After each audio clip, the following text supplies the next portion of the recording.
Hello, my name is Gary Tompkins. I'm the president and CEO of the Kidder Group. I was on the board of Apex for a decade previously, and I'm looking forward to speaking tonight. And what I'll be talking about is helping people to find their career that's challenging and rewarding for them. So I've had my own company as a recruiter for 22 years, and I look forward to sharing my expertise with the team. Have a great night. Enjoy the video.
Gary Tompkins is with us tonight. He's the president and CEO of the Kidder Group.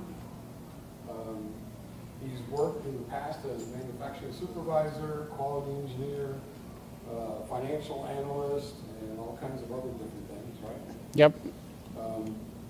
He's on a number of boards, including Apex. He used to be president of Apex a couple of years ago. I've known him for how many years have we known each other now? Close to 20. 2000. Yeah. Something like that. Let's welcome Gary Tompkins.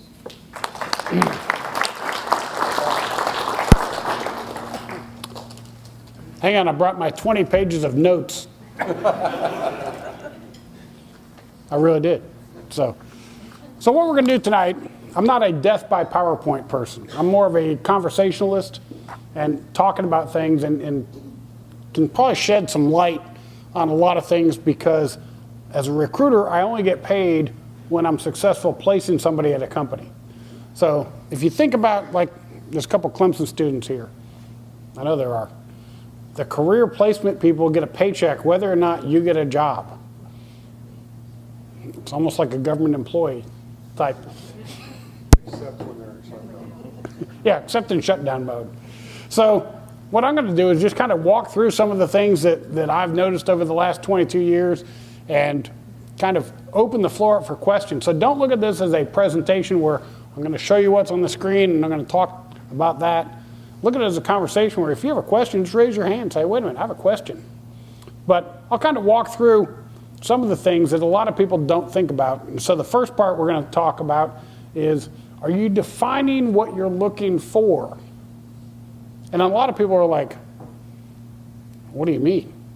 I need a job. I'm going, that's, you know, and I'll give you some little background. When I was in college, I used to date like 2 girls in an evening. A lot of evenings. Because I was looking for a wife. So I wasn't looking for somebody physically.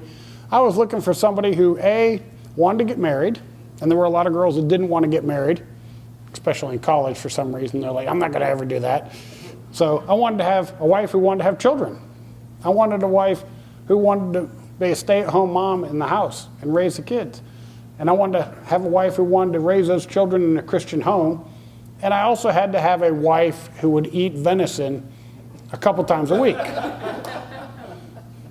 So I knew what I was looking for. And when some girl said, I don't want to get married, I want to be an attorney in Washington, D.C., you know, and I never want to have kids, you have to look and go, don't try and change who she is to fit what you want. So it's the same thing in the job market. When you start going, I need a job, and you're going, okay, everybody needs a job. You need to support yourself. But let's talk about some of the items that are critical to what you're looking for. And a lot of people, they send out resumes and they send them out everywhere. And I'm coaching you, but I can't coach my own daughter because she does not listen to me because she's a senior at Clemson. So she's doing it her own way, and then she's going, Dad, people don't call me back. I was like, don't know where I've heard this before, honey. So, but when you start thinking about what's important to you, you start thinking about geographic location. A lot of people do. You know, where do you want to be and why? You know, and we actually, when I have candidates do a candidate profile, they do this for me because we have 6 partners that work together and we're trying to help somebody get what they want. Not say, hey, I have this job, it's great, it's in Kentucky, you need to move there. And you're going, maybe it's not great if you don't want to be in Kentucky. So when you start saying, where do I want to be geographically, and you start going, hey, you know, what's commutable around my house? Or maybe I want to move back because we just had children and I'd like to have my mom be able to take care of the kids. Very common for me to hear on a daily basis is, now that we have children, I want to be close to my parents and we're moving back to where my family is, or my parents are moving down. So you start looking at things like that. The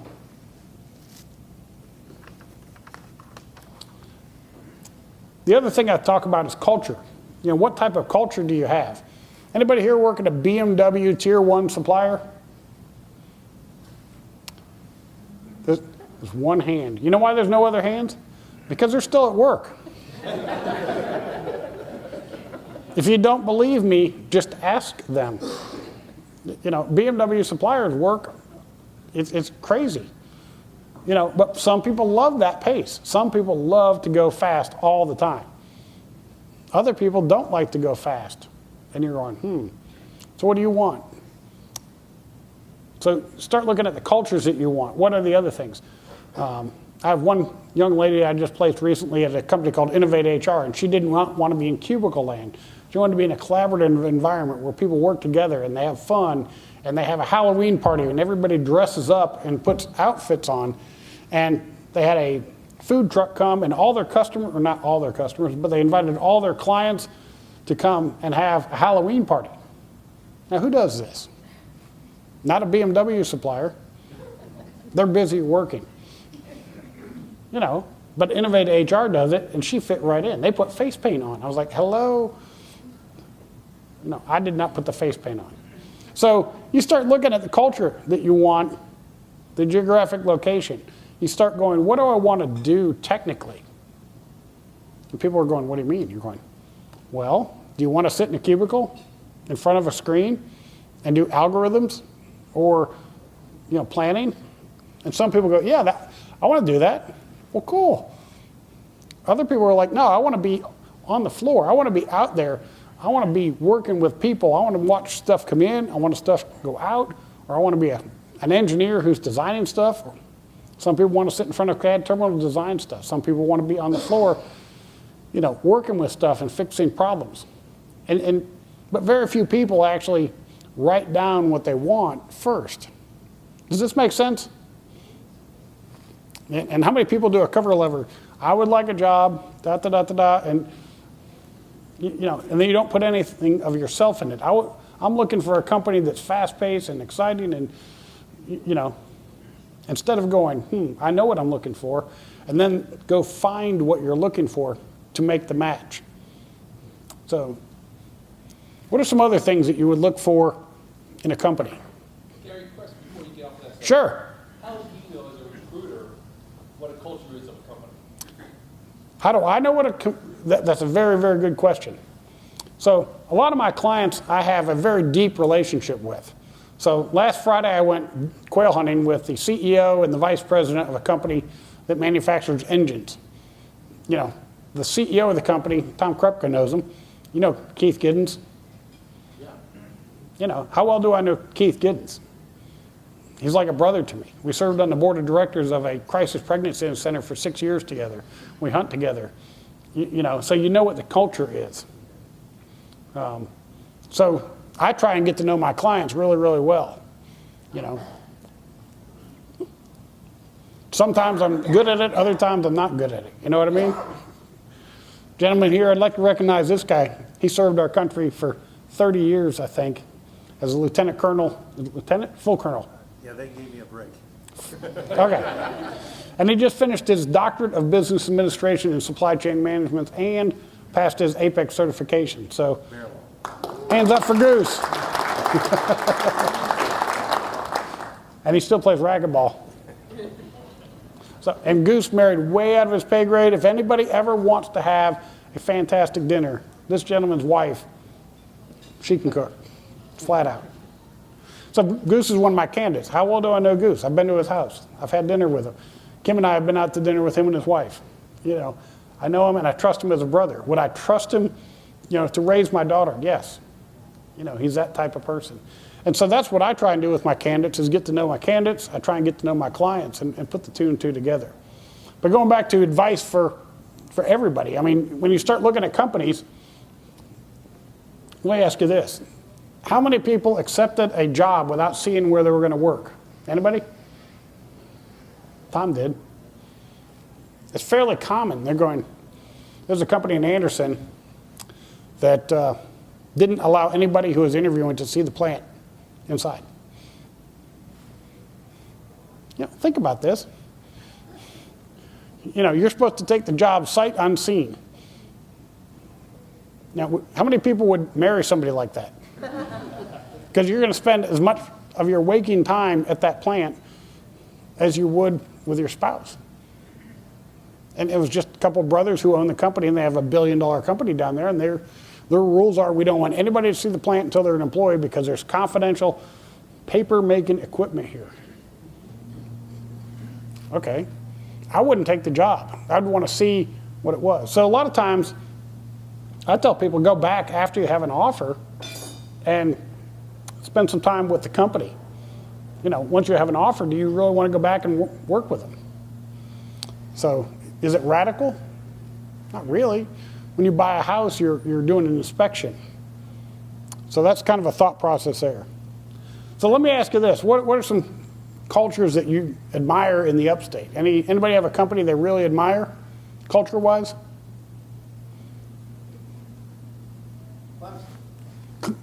Amen. But think about the culture of Clemson. How has that changed in the last 10 years?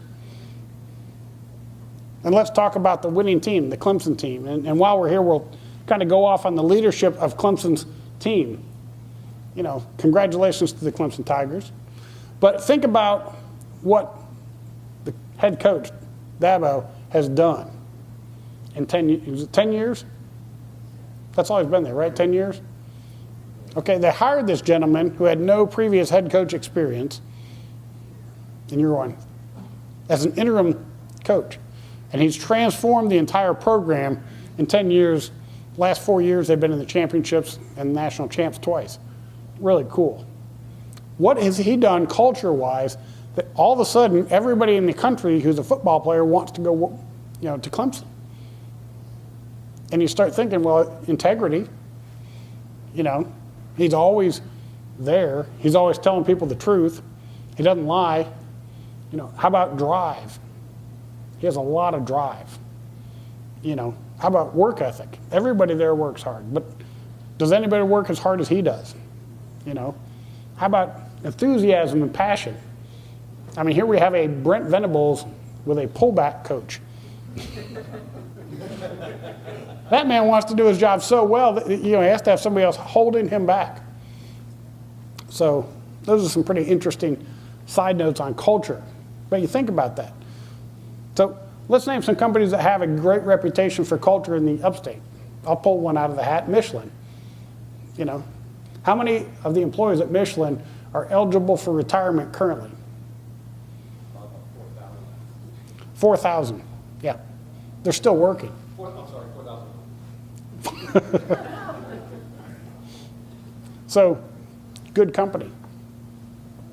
We get a lot of our students hired at ScanSource, and ScanSource comes to Clemson a lot, and that's what they promote is their culture at ScanSource. And talking to the past students who do work, so they absolutely love it.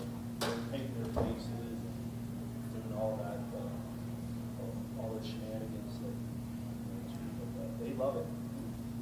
If they openly, that's what they promote. You're going to do those type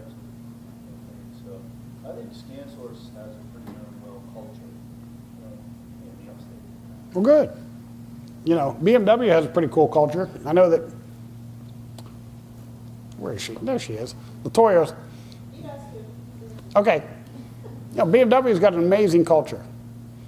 You know, they give you beautiful clothes, they give you beautiful cars, great place to work. They have a doctor there, so you don't have to leave the premises. But, you know, in all actuality, they provide a great place to work and then produce a great product. And it's a, you know, they do have some turnover, but a lot of the people there absolutely love it.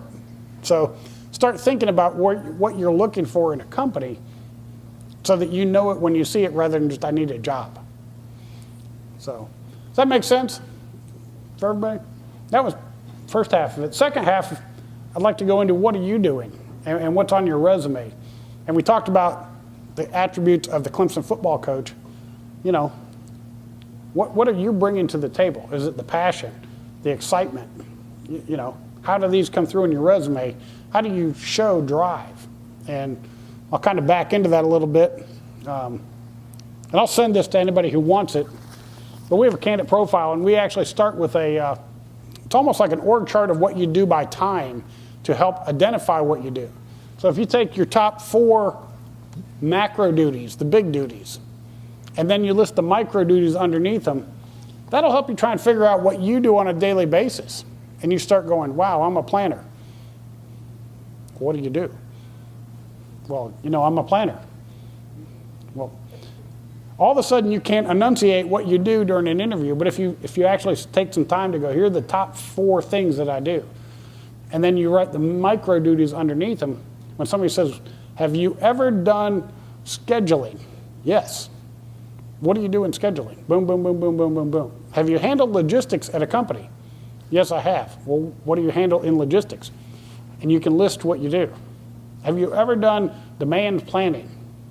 Yes, and actually we have several tools that we use for demand planning that are algorithms that incorporate seasonality, and you're going, oh, okay.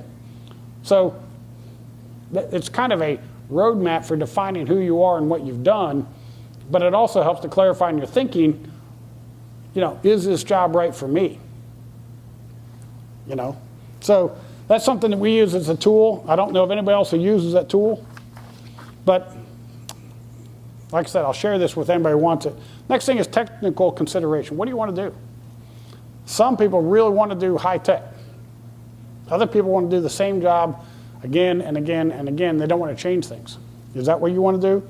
What role do you want to do? You know, supply chain is huge. What do you want to do within supply chain? Tom, how many different careers have you heard of in supply chain? Dozens, if not more. Mm-hmm. There's from planning to logistics to purchasing to, you know, everything is in there. And you have to, they're enough different that you have to define what it is you want. So you see what I'm saying is you start defining what you want. Like one of my clients called Reliable Automatic Sprinkler. Everybody in purchasing is an engineer. Why? Because they purchase mechanical components. And it really helps when the people selling the mechanical component, the people buying the mechanical component, and the product line engineers and the product managers all speak the same language. And you're going, but they pay more because they're hiring engineers for purchasing. Just a different one. How many engineers want to do purchasing? Very small percentage. You know, but you have to find somebody who wants to do that.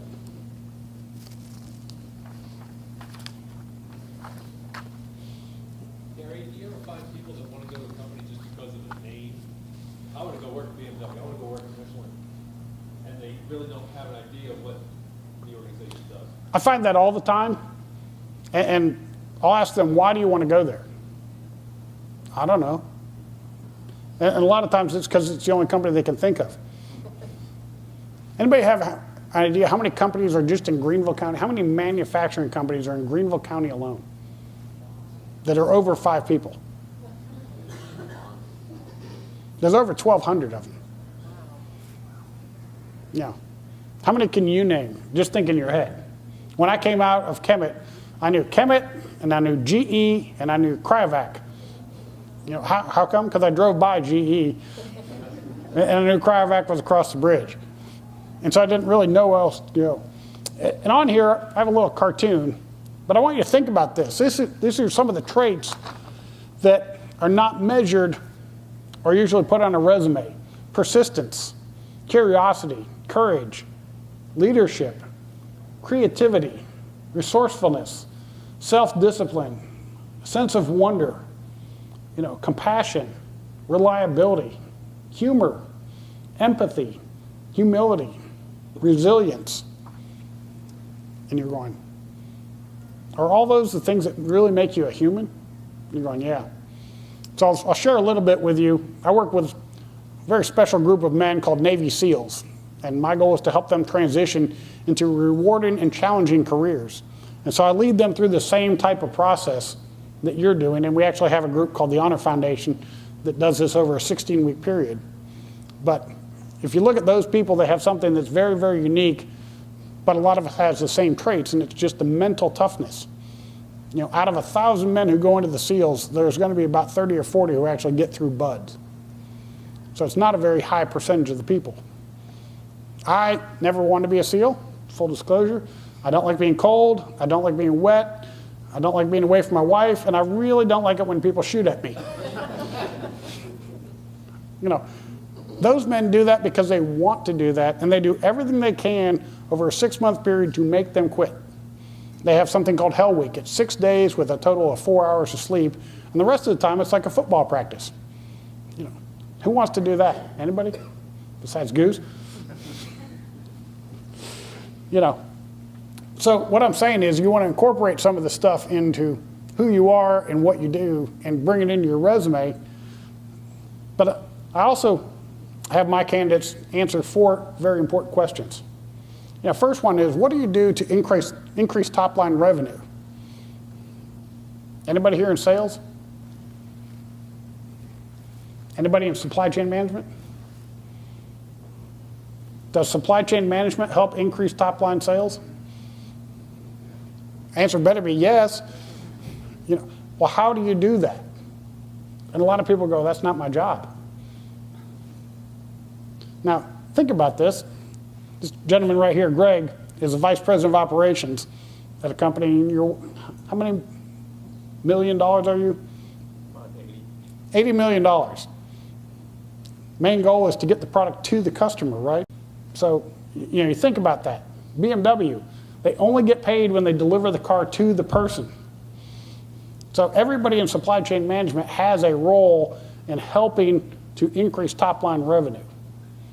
What's your role? How did you do that? At Kemet, we went 176 weeks with 100% on-time delivery to the customer. Did I do that? No, I was part of the team that did that. So you can see where what I'm saying is that you don't have to do the individual thing, but you can be the team. At Kemet, we did 8 million man hours without a lost time accident. So that was 5 years at 5 plants at 24 hours a day, 7 days a week. Without a lost time accident. Again, you're part of the team that did something very, very special. Is that important? Yeah, that lowered workers' comp significantly. Is that the main reason we did it? No, we did it because, and we told people this, how many people here don't want to be able to read a book to your grandchildren because you can't see? Amazingly enough, nobody raised their eye or hand. I want to be blind. It's like, how about wearing earplugs when you had to wear earplugs? How many people want to hear your grandchildren? People are like, oh, I want to hear my... It's like, just put your earplugs in. We didn't do it for the recordable or the insurance money. We did it because we cared about our people. So, next thing, what have you or your department done to reduce the costs? In supply chain management, one of our hero stories that we had was we were invited up to Motorola. Everybody's heard of Motorola, right? Back in the 1990s. They had this big supplier development meeting. And it was really cool because we took like 6 people up from Kemet. And then Motorola took us out and watched our product come in the dock, go onto the line, and the person would open up a big box, and inside the big box were little boxes. And when they opened up the little boxes, there was a Mylar bag with 5 reels of capacitors in it. And inside the Mylar bag was a package of desiccant. And they would put the reels on the machines, and when the reels were done, they would put all this together, and then they showed us this huge trash bin, several of them, you know. And they go, we're paying for these boxes that are less than 4 days old to go into the bin. We're paying for the little boxes, which have your really cool logo on them and all this printing, and we think those probably cost $6 or $7 a box, and those are going in the trash. Then we're paying for our Mylar bag to keep the moisture out for a product that was only made 2 days ago. And then we're paying for desiccant, which is environmentally not friendly, and we're going to throw that in there too. And that's for, again, for moisture for a product that's only 2 days old.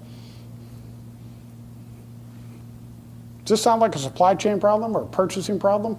So Motorola said, we would like you to ship us the capacitors on the reels and then find a way to take the reels back and reuse them. Hey, this is pretty cool. Do you realize how much it saved Kemet?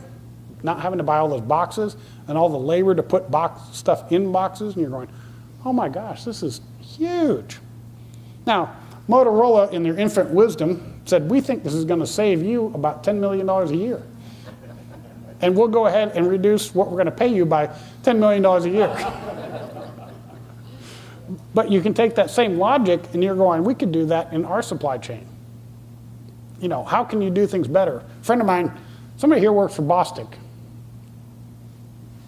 Aha. Do you remember Gary Boyce? He's before our time. He's not before my time. So Gary Boyce was one of my dear friends. He was a lieutenant colonel in the Navy, and he flew fighter jets off of an aircraft carrier. So he also had a master's degree in operations management from Clemson, and he worked at Kemet with me and quickly became a plant manager. We started about the same time. Gary went over to Bostic and just took over as plant manager. And you're going, cool. So he's looking here and he's going, I need to improve efficiencies and reduce supply chain costs. So he did two things. First off, they used to have people that would open a 40-pound bag of adhesive and dump it in, and we're talking 4 or 6 pallets of 40-pound bags. So if anybody's ever picked up a 40-pound bag of cement, you're going, it's kind of heavy. Well, imagine doing that for 8 hours a day where you're picking up a bag, breaking it in half, pouring both sides in, putting the bag in the trash, and then going to get another bag and doing it again. So it took about an average of 4 hours to load up one of your big boilers. So Gary went out and he said, you know, in the marketplace, there's something new. It's called a super sack. And he got with the customers or the suppliers. And he said, I will tell you how much to put in each super sack. So instead of 4,000, if it held 5,000 pounds, he says, I only need 4,380 for my recipe. Well, they'd put 4,380 pounds in the super sack with a drawstring where you could pick it up with a forklift. And now it took like 4 minutes to load a big, what do you call it, boiler? Kettle. So next thing Gary did, they used to take the hot melt adhesive and they'd put it literally in ice cube trays and they'd float it on these waterways to cool it down. And then an operator would take the ice cube tray, twist it, and dump the loose little ice cubes in a box. They'd ship that to the customer. Customer would open the box, pour out the little cubes, heat them back up to where they became liquid, right? Gary kind of went to Procter & Gamble, who makes diapers. He said, hey, would you pay me a little bit more money if I could bring a semi-tractor trailer of liquid hot melt glue that's at the same temperature you need it? Customer's like, that would be amazing because we wouldn't have to pay to open the boxes, heat up the glue, you know, and then we wouldn't have to pay to get rid of the boxes. These are what I call hero stories. And you start thinking, you guys do that at Bostic right now, right? We have the capacity to do that, but we're not doing that. Okay. But you put it in barrels now? So there's just different ways of looking at doing your supply chain differently. And all of a sudden you're going, wow, these are things that affect the bottom line in a big way for a supply chain person. So along with that goes workflow. So at Bostic Findlay, when Gary was there, when he took over, they did 20 million pounds a year By the end of the first full year since Gary was plant manager, they did 67 million pounds with the same number of people. Pretty impressive. So kind of what I'm telling you on this is when you're looking at your resume, can you tell a story? You know, what have you done? And how have you done it? You know, and a lot of times people go, increased what? Increased yield, reduced cycle time. Reduced cycle time from 13 days to 12 days. Really? Well, how do you do that? You know, and you start going, oh, is there a story behind it? So what we do is I encourage people to put together a portfolio and the hero stories and pictures. Anybody here ever done 5S? Kaizen events? Have you documented before and after with pictures? Do you have a copy of those pictures? How many people have a copy? There's 1, 2. So everybody else let somebody else keep all that hard work and didn't make a copy. And when it comes to things like that, I'm a firm advocate of put before and after pictures up in the manufacturing plant so that people can see what it was like before and what it's like now and give people some credit for those. But those are big things, and you should have how much did it affect the productivity of the manufacturing company or the company overall. So those are some of the things that I bring out when I'm working with a candidate. So this is kind of that thought process. Let me open up the floor to some questions that anybody might have. Two sort of lines of questions. First one is, what was the title you gave when you talked about where a person talks about what they do? And the reason I'm asking that is anybody that's hiring, if it's, let's imagine it's paper, you know, paper machine over, you have a stack of resumes, and that one stack is sort of in 2 piles. It's either let's give that further consideration or let's not. And if you haven't written a part about what you do correctly, you're going to end up in the what's, you know, not pile, and you're not going to call back with no follow-up. The smaller pile is going to get the follow-up. And what do you call that class of things that you put that makes it differentiated, that makes it the order winner, if you will, on that? That's my first question. So I'll let you take that, and then I'll ask the second one. Okay, so I'll start by saying I don't run any ads because I don't funnel a bunch of resumes like that. And that's typical HR. Typical HR goes out and puts something on Indeed. And if anybody in HR, anybody ever seen a stack of resumes sitting on somebody's desk? Yeah, it was yours. Huge stack. How many of them were actually relevant to the job? 5%, maybe? 5%. So 95% of what you're going to do is wasted effort going through a stack. And you're going, yep, okay. How do we reduce waste? You know. So I look at that and going, when people put ads out there, it's very easy to apply because now it's easy apply, easy apply, easy apply. Well, somebody who's looking for a job applies at thousands of places. And I've literally talked to people that applied to 4,000 separate places and got no replies. And at which point I go, if you apply to 8,000 places, how many responses do you think you'll get now? Maybe you should do something different. So I'm a firm advocate of using the resources you have and networking with people, talking to people, you know, going in and figuring out what companies you want to work for, and then figuring out who you want to work for at that company. So you work at Milliken, right? So if you wanted to change companies and you're going, what department are you in? Sourcing. Okay, so you're in procurement, you know, and if you just wanted to move to a different city, you're going, I wonder if there's any chemical companies close to where my husband's going to be stationed or work that would like to hire a procurement professional with a background from Milliken. Pretty valid question, wouldn't it be? And then you're going, well, I could send it to the HR manager. How would that work? Anybody? Right, unless HR says I have an open rec, then maybe they'd put it in the stack if they remembered that day. But if you called up the manager or the vice president of supply chain of that company, you say, Tim, I know that your company is one of the best manufacturing companies in the field of chemicals in the entire state of Alabama. And I'm a new transplant to this area because I'm coming with my husband. I used to work at Milliken, which is one of the best industrial chemical companies in the entire country. And I wondered if you would like to get together and maybe have lunch with me one day. What's the probability he's going to say no? He might go, okay, let's go have lunch. And while you're there, you sit and talk about it, and you're going, well, he doesn't have a position there. Has anybody here ever heard of a position being created for a person?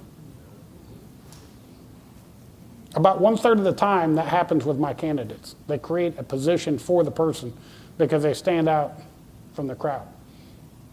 So, to answer your question, I'm not a firm advocate of just throwing resumes up and hoping they stick. Right, but what I'm saying is the part where you sell yourself as an individual is going to turn into order winners, going to end up in the other stack. Yep. And maybe it's of companies that are looking for, what you're good at. Yeah. The second question is, right now in supply chain, are there fields that are hot and not? That are, if you've got if you've got expertise in this area, you can put your pin on a map and go anywhere. And then there's other ones where you get a slot. I would say there's always different positions that are hot. And a lot of times it actually has to do more with how many positions are at a company. So if we look at planners, how many planners did companies used to have? 200? Yeah, bazillions. A lot fewer planners. How many VPs of supply chain do we have? 1. So you have to look at the different levels. There's a lot of planner positions open. If you're in tier 1 automotive in planning, LaToya, how many planners do you know? A lot. How come you're not sending them to me, girl?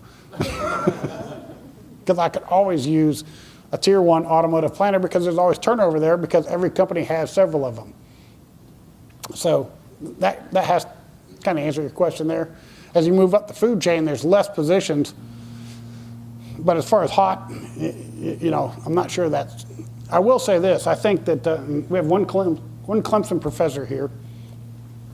I think that in the future, one of the fields that's going to be hot in supply chain management is going to be data analytics. Just taking the data and turning it into knowledge rather than just data. We had a candidate for a data analytic position down in the management department. They offered $180,000 and they turned it down. I believe it. So, so I think that the artificial intelligence and the algorithms and turning that data into knowledge is going to be something that's going to happen. I mean, we talk about artificial intelligence changing things, and it has changed it in our industry significantly in the last 20 and 30 years. Tom, you've seen this, dramatically. And anybody who's got some gray hair, Jeff? Lots of gray hair, but lots of changes in the industry. So when I started at Kemet, my plant controller, who I took over from, had a green ledger book, and he had a calculator with a roll of paper that came up. And that's how we did it. One of my hero stories at Kemet, I helped our margins go from 4% to 44% in 1 year. Anybody think that's incredible? Our profit was $369 million. Now, I was doing a PhD in industrial statistics at Clemson, so I had something required called Excel. Now, we did not have a PC at my plant, and when I asked my plant manager to pay for my computer, he said, we will never have one of those damn machines in this plant, ever. But all I did was develop a spreadsheet with the real-time cost for all of our different product lines, and I was able to show that half of our product was being sold at a loss because we had no idea what it took to make it.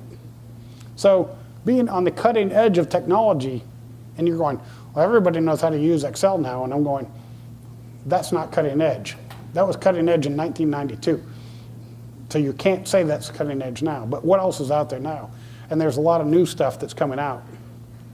So, if you want to be worth something, you have to kind of continue to reinvest in yourself and take classes, and they don't have to be a 4-year college degree or a master's degree. You can just go take classes. And believe it or not, a lot of the classes are offered at some of the Ivy League schools. MIT has a lot of classes that are free.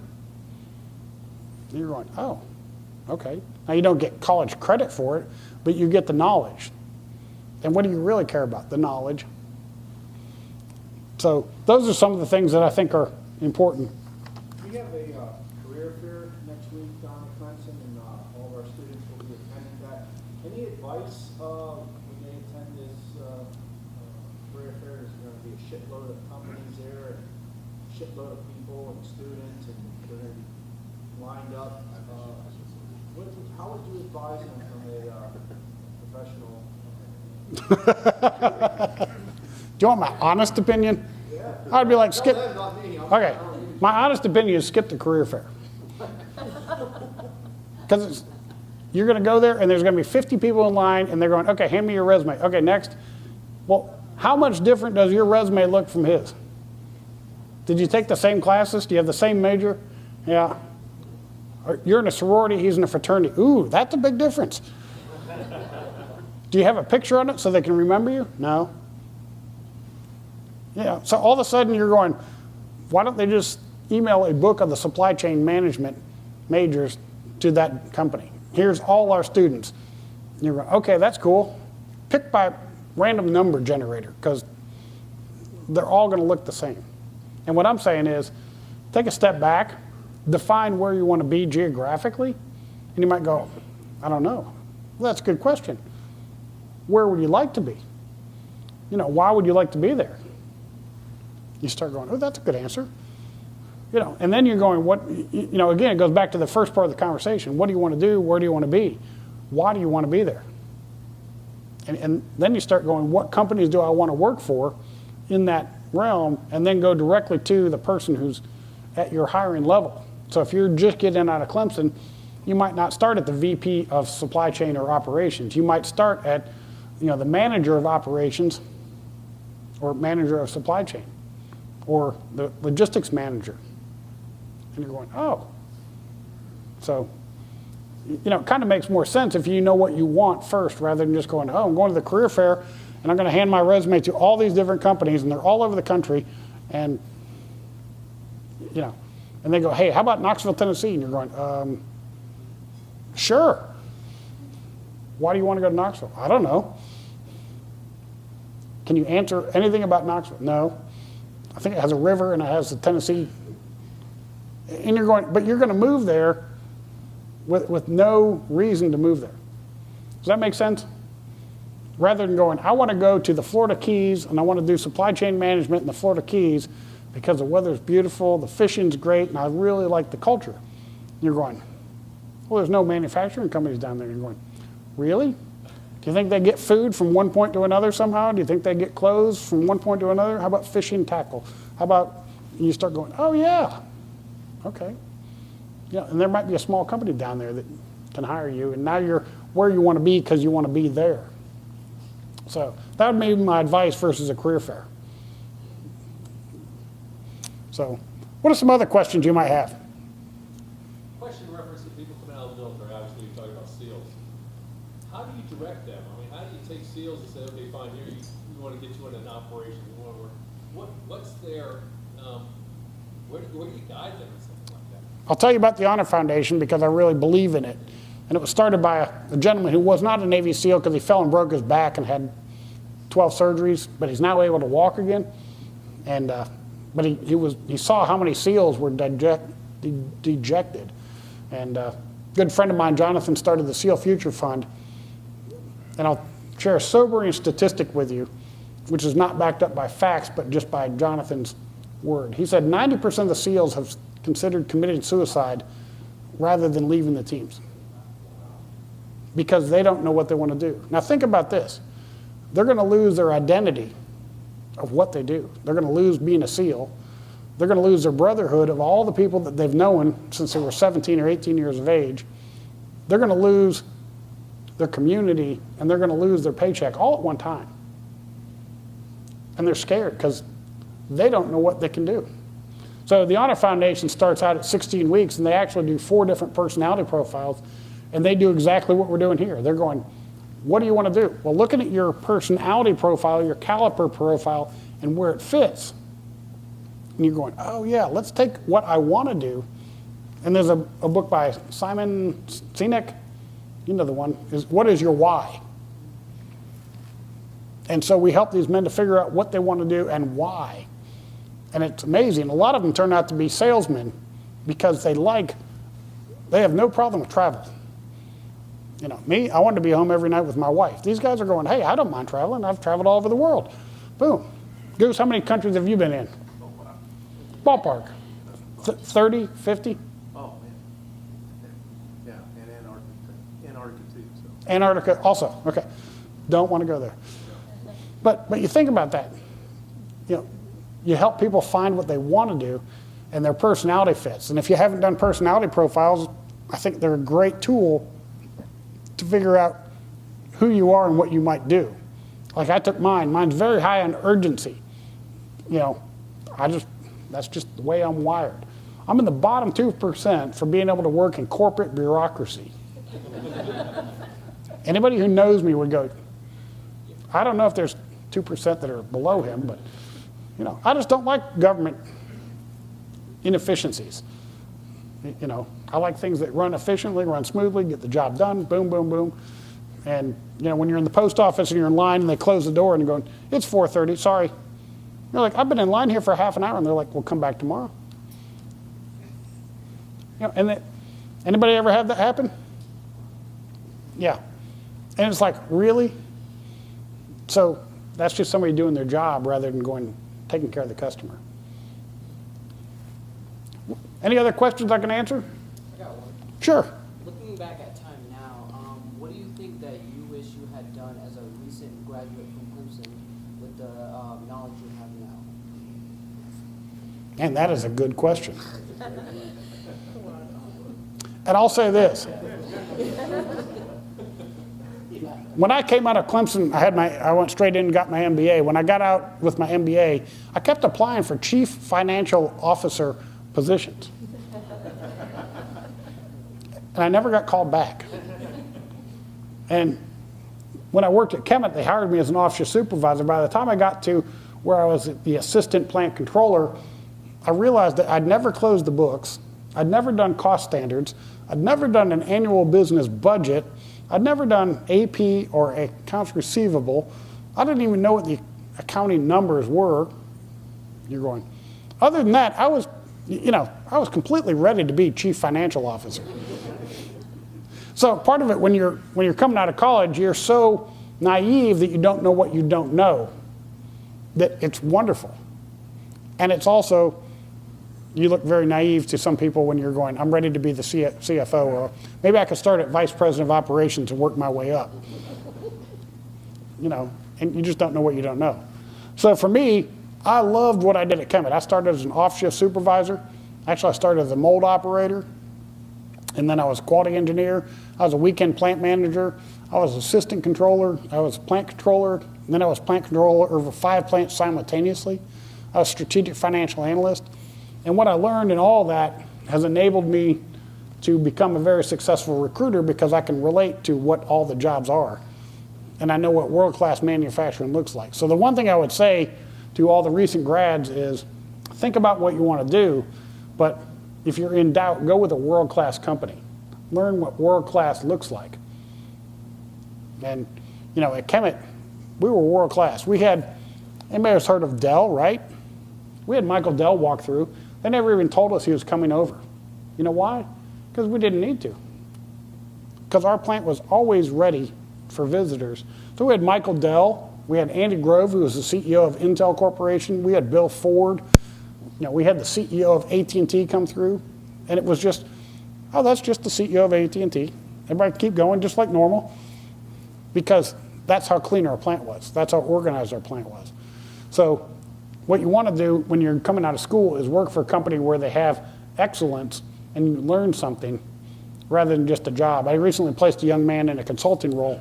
He worked for a tier 1 automotive company as a planner for 3 years. 2 different companies, same job. He said, and he went back to school, got his MBA at Clemson. And he said, He said, all the other planners I worked with are in their mid-50s and they're still planners. And they had, you know, how many of those planners are at the Apex meet? None.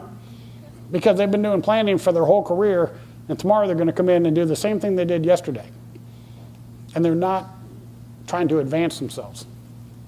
So the other thing I tell all the young people here and all the other people, I mean, Goose, you're 22, I think, and you just got your Apex certification, right? That's right. So I'm not going to say how old you are, but you served 30 years in the military, right? Okay. So do a little math here. He's over 50, and he's still going back to school to get his certification.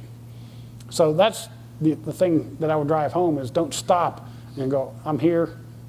You go, can I learn something more? Can I learn? I still go back to school and learn stuff. And you're going, why? And you're going, because there's always something to be learned. Well, and jobs are based on, I mean, the real jobs are knowledge-based, right? Not on back-breaking work. Yeah, anybody want to use their back a lot? Not me. Use your mind. Especially like Tom and I and Goose can relate and Jeff. As you get older, your mind doesn't hurt as much as everything else does. So, any other questions I can help you with? I have one for you. Suppose you've worked in an industry for all these many years, and all of a sudden you just don't want to do it. You know, what's an effective way to make a total career change? That's a great question, and I will address that. I used to have a friend, Miles Golden, and we had what we called, you know, a sunset career, and then basically a past sunset career. Or we had a different name for it, but the first career was you had to have a career where you were at home and you raised kids, and you had stability in your life because you had a family. Well, at some point, and for me this is going to happen in 2 years, the kids leave. And then you start to think, what do I want to do with my life now that I don't have to be here every night for dinner because the kids are here? And you start going, again, it starts with what do you want to do? What's your why? And then the next question is, you know, where do you want to do that? So I had one gentleman that I helped, and he retired from a large corporation, so he had some money, and he loved to fish.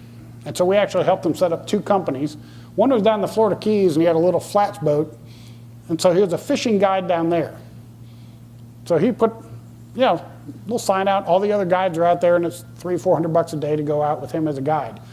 Well, if people showed up, he went fishing with them. If people didn't show up, he went fishing anyway. You know, but he'd also put a sign up going, gone to see the grandchildren, back in 3 weeks. You know, he was in control of the company, not the company was in control of him. The other company he and his wife bought a lodge up in Alaska. It's a fly-in lodge, high-end. It's about $5,000 a week per person. And they had a staff there, so they had fishing guides, they had a cook, and they had a maid, and they were the hostess. So his wife was not cleaning toilets and doing sheets and laundry and then cooking and cleaning fish for people. That was not what she was doing. They were the ones that were standing there with a glass of wine when people came back from the evening and going, did you have a great day? And they go, oh, we had so much fun. They were the business mind behind this, and they were the ones who were making sure all the logistics happened. They were the ones that made sure that the marketing happened, that you had people coming in. And that business grew, and they sold that business for a substantial profit when they were ready to really retire.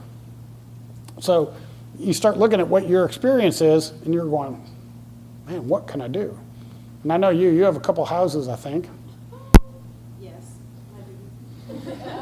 So you do know me. So I just put all my business out. But you know what I mean? Do you want to own the houses? And you're going, maybe not. Maybe when you hit that point in life, you're going, I don't want these rental houses. Hello?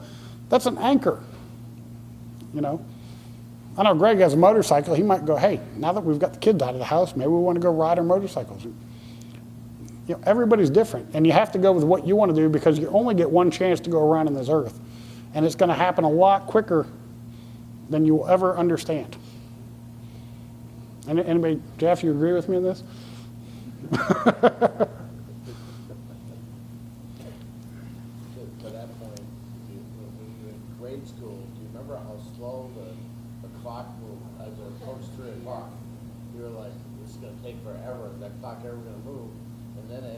older, it's like the movies that show the months ripping off the calendar, it picks up speed. And I've just become aware of that in the last 5 to 10 years, how much faster everything is moving, and it's incredible.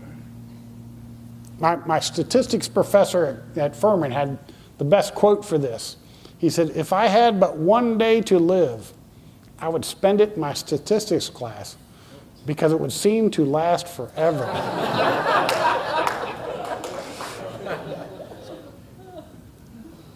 So, well, let me ask you this. Was this helpful and useful to you? Was it better than just a PowerPoint? Okay. And the other thing, if you don't have my business card, come on up here. I'll give you my business card. If you ever want confidential help, you can call me at any time. My phone starts ringing at 6 o'clock in the morning, and it stops about 9:30, 10 o'clock at night. And I'm totally good with that because I love my job. And for those of you who have worked with me professionally, you kind of know that. I do love my job. And I love helping people. And that's, do I want to retire? Never. I love doing what I'm doing. You know, and I try and make myself better and better and better every year. So with that in mind, I'll hand it back to Jeff.